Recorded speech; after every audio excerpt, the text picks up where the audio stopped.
திரு அருணன், இப்போ ஒரு பிரதமர் அவர் தேர்தல் பரப்புரைக்கு வரக்கூடியது என்பது எல்லா கட்சிகளுக்கும் இருக்கக்கூடிய உரிமை. அப்புறம் தேர்தல் நேரத்தில் தான் எல்லா தலைவர்களும் களத்துக்கு போவாங்க, உங்கள் தலைவர்கள் உட்பட எல்லாருக்குமே தேர்தலில் பரப்புரைங்கிறது கூடுதலாக வரக்கூடிய ஒரு தேவைதான் இருக்கு.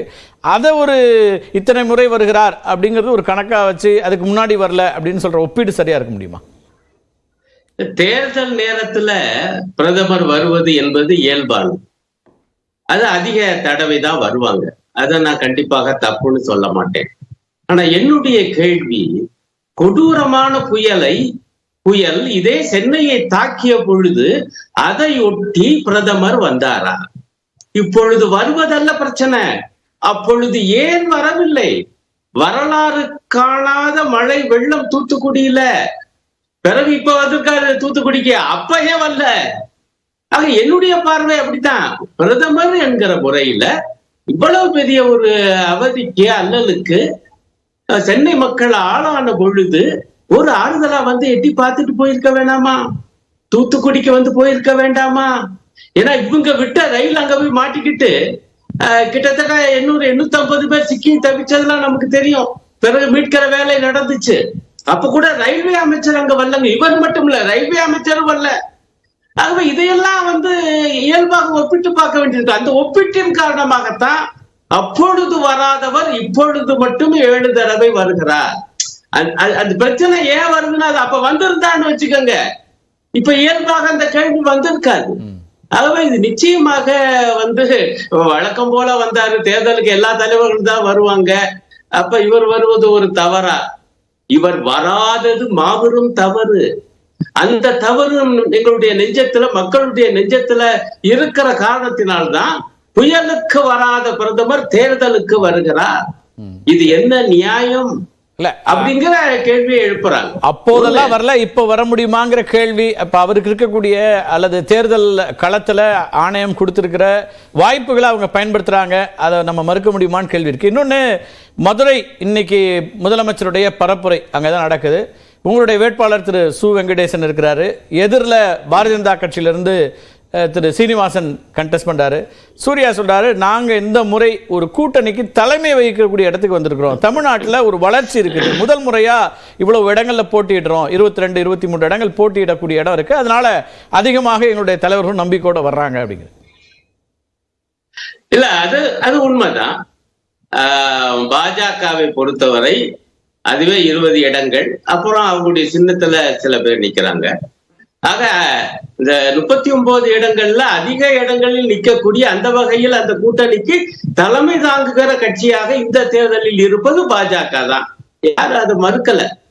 ஆனால் இப்படி அதிக இடங்களில் போட்டி போடுகிற காரணத்தினாலேயே அது ஒரு பெரிய வெற்றியை கொடுக்கும் என்று எப்படி சொல்றது? தனியா அதிக இடங்கள்ல போட்டிடுறோம் சொல்லல, ஒரு கூட்டணி, அந்த கூட்டணியில பாட்டாளி மக்கள் கட்சி அல்லது தமிழ் மாநில காங்கிரஸ், திரு டிடிவி தினகரன் எல்லாரும் சேர்ந்து அந்த கூட்டணியை ஏற்றுக்கொள்கிறார்கள், தலைமையை ஏற்றுக்கொள்கிறார்கள்.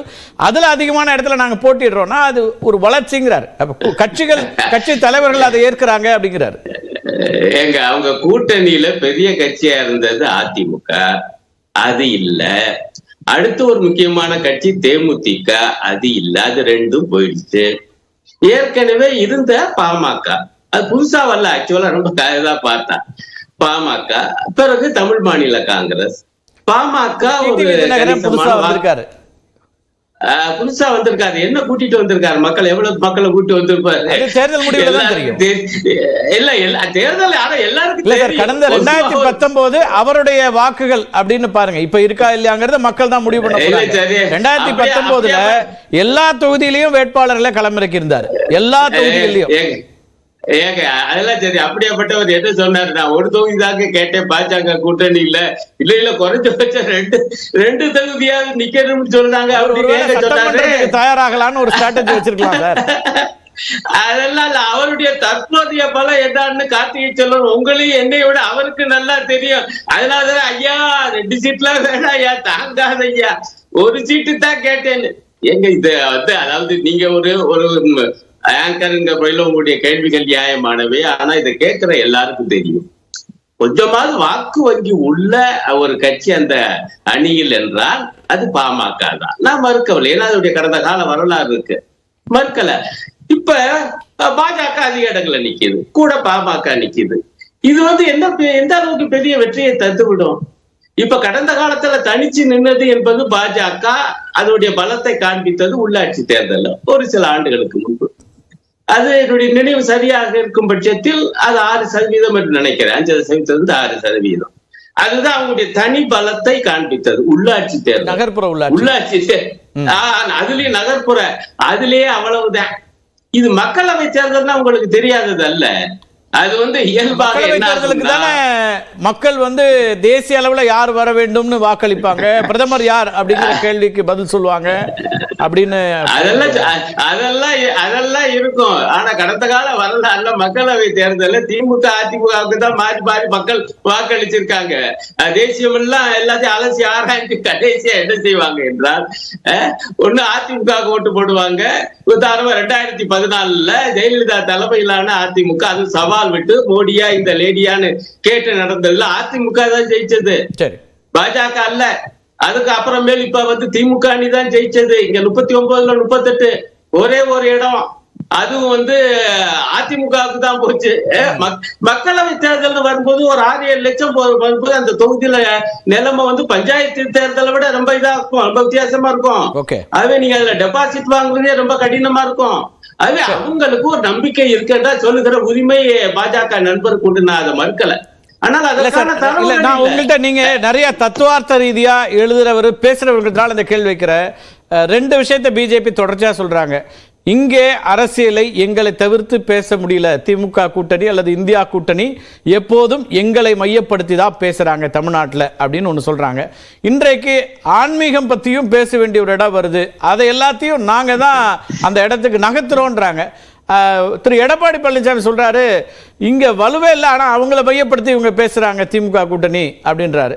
இதெல்லாம் எப்படி பாக்குறீங்க? இப்ப இதுக்கு என்ன தத்துவார்த்தமான பதில் வச்சிருக்கீங்க? இப்ப இல்ல இது அருமையான கேள்வி, ஒரு நுணுக்கமான கேள்வி.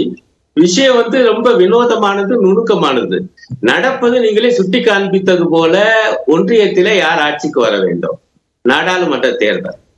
ஆகவே இயல்பாக இப்பொழுது ஆட்சியில, அதுவும் 10 ஆண்டு காலமாக தொடர்ந்து ஆட்சியில இருந்த பாஜக அரசு பற்றி, மோடியுடைய ஆட்சி பற்றி பேச வேண்டிய கட்டாயம் எல்லா கட்சிகளுக்கும் வந்திருக்கு, அது இயல்பானது. ஆனால் அதே நேரத்துல கள யதார்த்தம் மக்கள் ஆதரவுன்னு பாத்தீங்கன்னா இங்கே 2வது இடத்திலே இருப்பது அதிமுக தான் இப்பவும். அதுவும் எடப்பாடியார் தலைமையிலான அதிமுக. உங்கள் விருப்பமா? அதை எப்படி புரிஞ்சுக்கணும்? இல்ல விருப்பம் இல்ல, நான் ஆதாரமா சொல்றேன். எங்க 2021 சட்டமன்ற தேர்தல்ல மாற்று கருத்துல சட்டமன்றத்துல இப்போதும் பிரதான எதிர்கட்சி அதிமுக தான் அதிக எண்ணிக்கையோட. அதுக்கு பிறகு பாஜக அதை விட பெருசா வந்துட்டோம் என்று இன்னும் நிரூபிக்கல, கள ரீதியா நிரூபிக்கல. ட்ராக் ரெக்கார்ட்ல இப்ப வரைக்கும் இருக்கிறது இதுதான். நீங்க யார் வேணா என்ன வேணா கிளைம் பண்ணலாம்ங்கறீங்க. ஆகவே 2 வகையாக பாஜக அல்லாத கட்சிகள் செயல்பட வேண்டியிருக்கு. ஒன்னு சித்தாந்த ரீதியாகவும் அரசியல் ரீதியாகவும் மோடி அரசை கடுமையாக விமர்சிக்க வேண்டியிருக்கு. அதே நேரத்தில் இந்த அரசோடு 6 மாத காலம் வரை கூட்டணியில் இருந்த அதிமுக இந்த வகையிலே தமிழ்நாடு மக்களுக்கு துரோகம் இழைத்து விட்டது, ஆகவே அதையும் நிராகரியுங்கள் என்று பேச வேண்டியது. அதுல பாரதிய ஜனதா கட்சி எதிர்ப்பு வாக்குகள் 2ஆ பிரிஞ்சிட வேணான்றதுனால அதிமுகவையும் அவங்களோட சேர்த்து நீங்க விமர்சிக்கிற ஒரு அணுகுமுறை வியூகம் அப்படின்னு பார்க்க வேண்டியதா?